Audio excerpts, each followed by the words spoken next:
ሰላም ጤና ይስጥልን የተከበራችሁ ውድ ኢትዮጵያውያን ሁላችሁም በያላችሁበት ሰላምና ጤና እየተመኘን ለሰዓቱ የተመረጡ አጫጭር መረጃዎችን ይዘን ተመልሰናል። አዘጋጅና አቅራቢ ቶፕ ሚዲያ ነው። እስከ ፍጻሜው አብረን እንቆይ።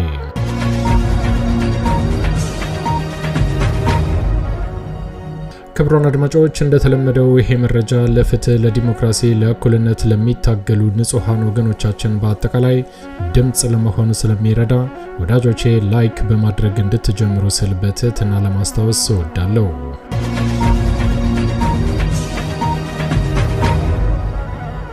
ውድ ኢትዮጵያውያን አሁን ይዤላችሁ የቀረብኩት መረጃ አጫጭር መረጃዎች ናቸው። የመጀመሪያው መረጃ ዛሬ በአማራ ክልል በተለያዩ ግንባሮች ላይ ተጠናክሮ በቀጠለው ወታደራዊ እንቅስቃሴ በወሎ ደሴ አካባቢ በተደረገ ሰርጂካል ኦፕሬሽን የአማራ ፋኖ ድል እንዳስመዘገበ አፋብን በሰጠው መረጃ ይፋ አድርጓል።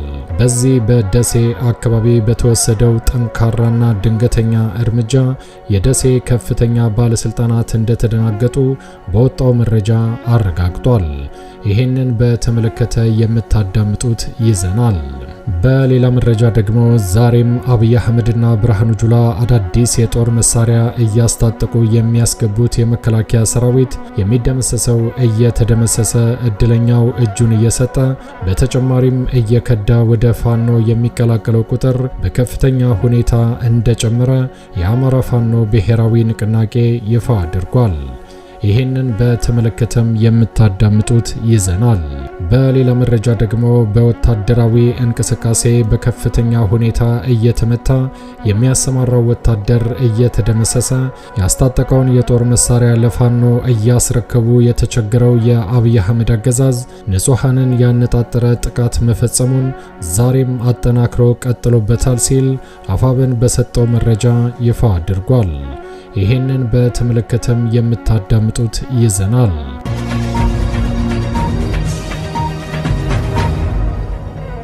ክቡራን አድማጮች ቀዳሚ ወዳደረኩት መረጃ ሳልፍ ጸረ አማራው አገዛዝ በሰሜን ወሎ ዞን አይና ቡግና ወረዳ ብርኮ 07 ቀበሌና ብርኳኳ 011 ቀበሌ ንጹሃን ግለሰቦች ላይ ያነጣጠረ ኢሰብአዊ ጥቃት ፈጸመ ሲል የአማራ ፋኖ ብሔራዊ ንቅናቄ ባወጣው መረጃ ይፋ አድርጓል።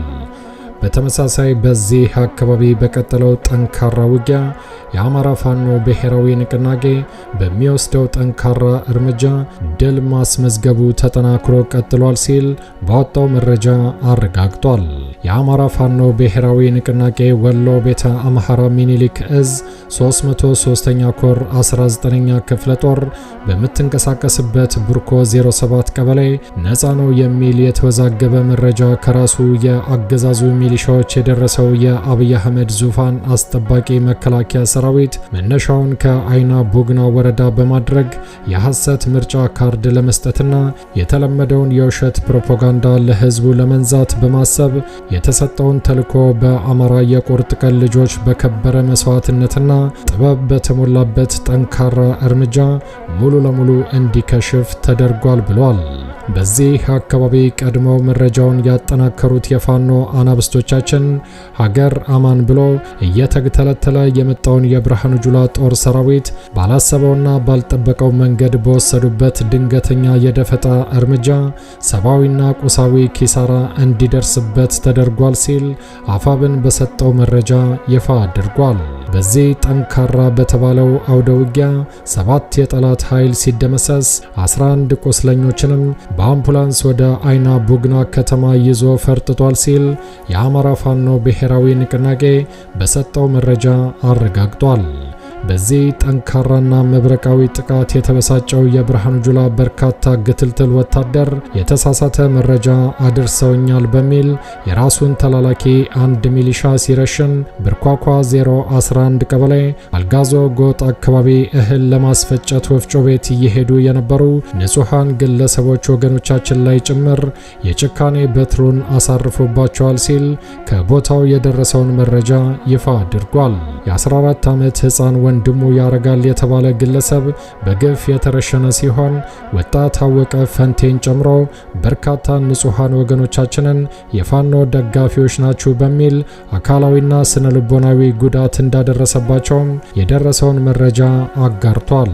በተጨማሪም በዚህ ከተማ አካባቢ በርካታ ትላልቅ አዛውንቶችንም ለፋኖ የቆየና ዓመታትን ያስቆጠሩ የአማራ ታሪክን ትናገራላችሁ በሚል የስድብ ዛቻና ማስጠንቀቂያ እንዲሁም ደግሞ ማስፈራሪያም ጭምር እንደተሰጠ የአካባቢው ማህበረሰብ መረጃውን አድርሰውናል ሲል በሰጠው መግለጫ ይፋ አድርጓል። ይሁን እንጂ በዚህ አካባቢ የሚንቀሳቀሰው የአማራ ፋኖ ብሔራዊ ንቅናቄ በተጠናና ጥንቃቄ በተሞላው መልኩ በወሰደው ጠንካራ እርምጃ ለጊዜው የመጣው የብርሃኑ ጁላ በርካታ ግትልትል ወታደር ሽንፈቱን ተከናንቦ የተረፈው ግትልትል ወታደር ወደ ኋላ እንዲፈረጥጥ ተደርጓል በማለት የአማራ ፋኖ ብሔራዊ ንቅናቄ ወሎ ቤተ አምሐራ ሚኒሊክ እዝ ህዝብ ግንኙነት መምሪያ ኃላፊ ግንቦት 3 ቀን 2018 ዓ.ም በሰጠው መግለጫ ይፋ አድርጓል።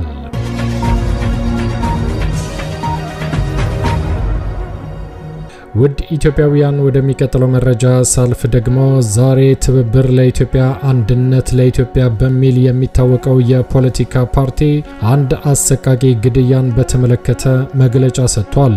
ትብብር ለኢትዮጵያ የሰጠው የሐዘን መግለጫ እንደሚከተለው ይቀርባል። ግንቦት 3 ቀን 2018 ዓ.ም የገዳማውያን ግድያ የሥርዓት ውድቀት ጉልህ ማሳያ ነው ሲል ይፋ አድርጓል።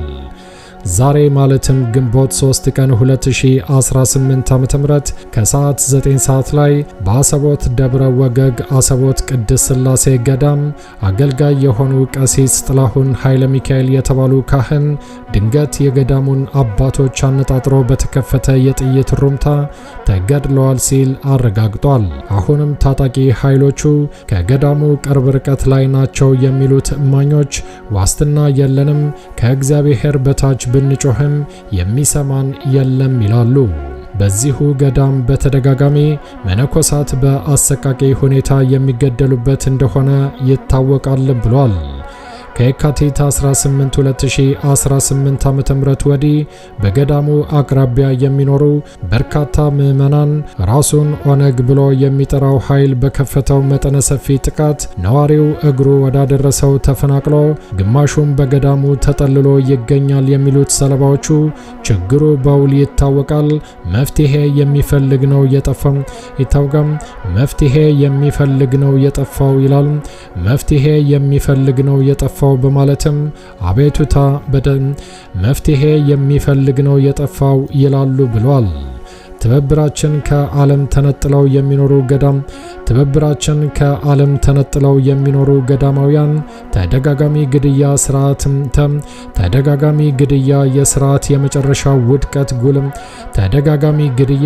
የሥርዓቱ የመጨረሻ ውድቀት ጉልህ ማሳያ ነው ብሎም ተደጋጋሚ ግድያ የሥርዓቱ የመጨረሻ ውድቀት ጉልህ ማሳያ ነው ብሎ ያምናልም ብሏል። ዓለም አቀፍ ፍትህ ሰፍኖ የጫካውም የከተማውም ለፍርድ የሚቀርቡበት ቀን ሩቅ እንደማይሆንም እናስታውሳለን፣ አናልፍም በማለት አስጠንቅቋል። ፈጣሪ ሀገራችን ኢትዮጵያንና ሕዝቦቿን ይጠብቅም። ትብብር ለኢትዮጵያ አንድነት ለኢትዮጵያ ግንቦት 3 ቀን 2018 ዓ.ም አዲስ አበባ ኢትዮጵያ።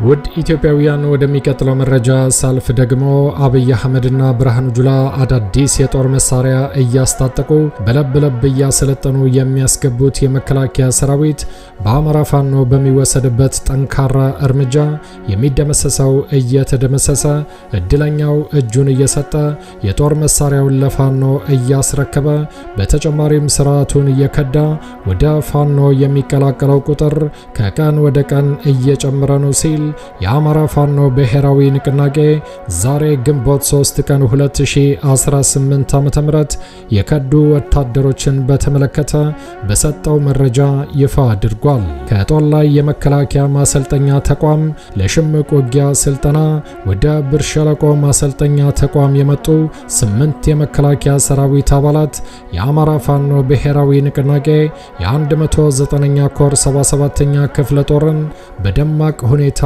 ተቀላቅለዋል ብሏል።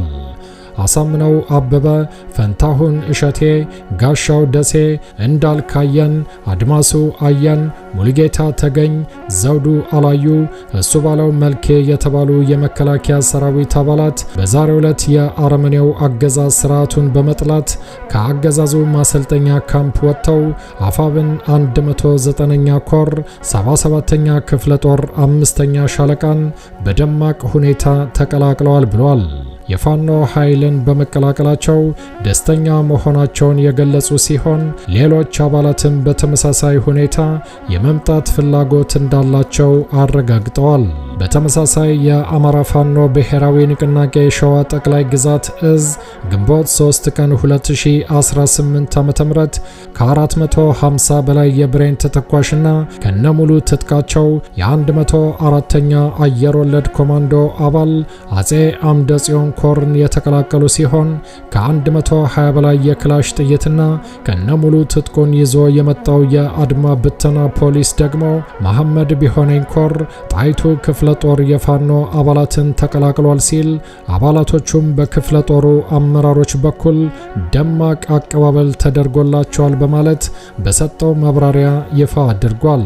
በሸዋ ጠቅላይ ግዛት የፋኖ አባላትን የተቀላቀሉ የመከላከያ ሰራዊት የኮማንዶ አባላት ይዘውት የመጡ ትጥቅን በተመለከተም 2 የደረት ትጥቅ ከ450 በላይ የብሬን ተተኳሽ ከ375 በላይ የክላሽ ተተኳሽ 8 ካዝና በተጨማሪም ዘመናዊ የኮማንዶ ጥርጥር ክላሽ ይዘው እንደተቀላቀሉ የአማራ ፋኖ ብሔራዊ ንቅናቄ ሸዋ ጠቅላይ ግዛት አሳምነው እዝ ህዝብ ግንኙነት መምሪያ ኃላፊ ዛሬ ግንቦት 3 ቀን 2018 ዓ.ም የከዱ ወታደሮችን በተመለከተ በሰጠው መግለጫ ይፋ አድርጓል።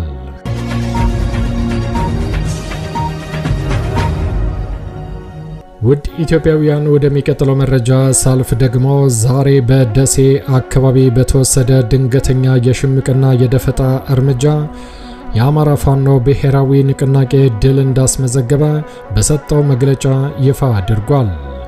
ግንቦት 3 ቀን 2018 ዓ.ም የጉጉፍቱ ሰርጂካል ኦፕሬሽንና ደሴ ከተማ የሚገኙ የብልጽግና ካድሬዎች ጭንቀት ጨምሯል ሲልም በሰጠው መግለጫ ይፋ አድርጓል።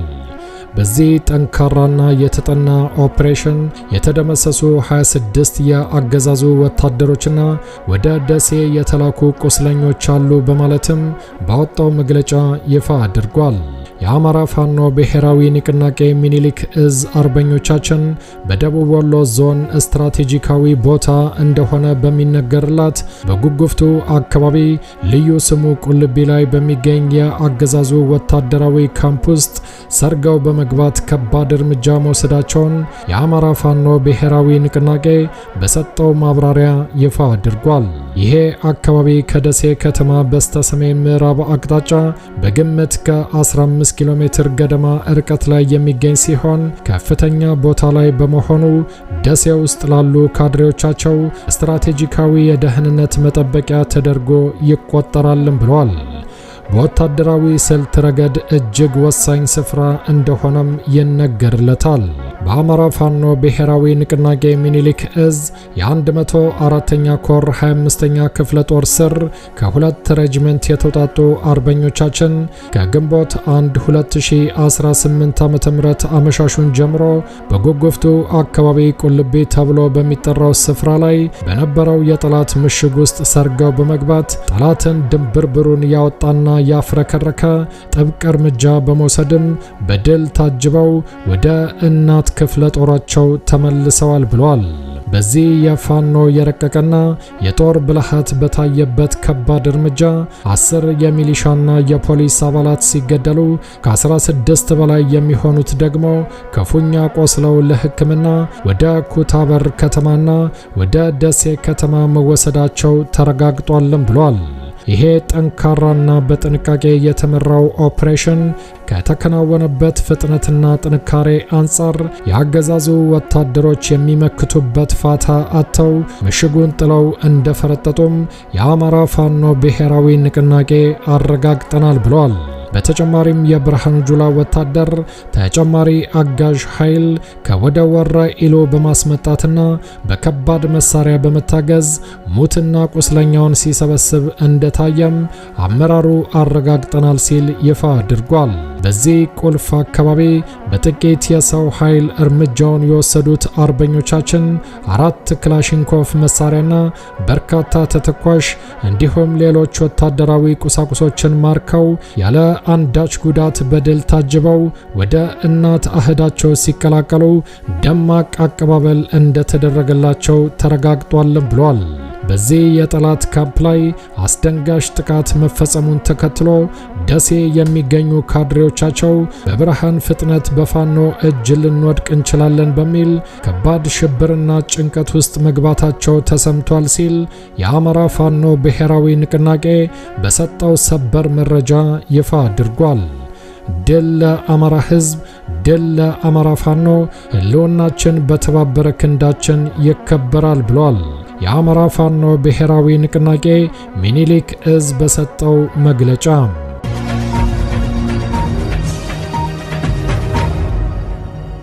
የተከበራችሁ ክቡራን አድማጮች ለሰዓቱ ያዘጋጀነው አጫጭር መረጃ ይሄን ይመስል ነበር።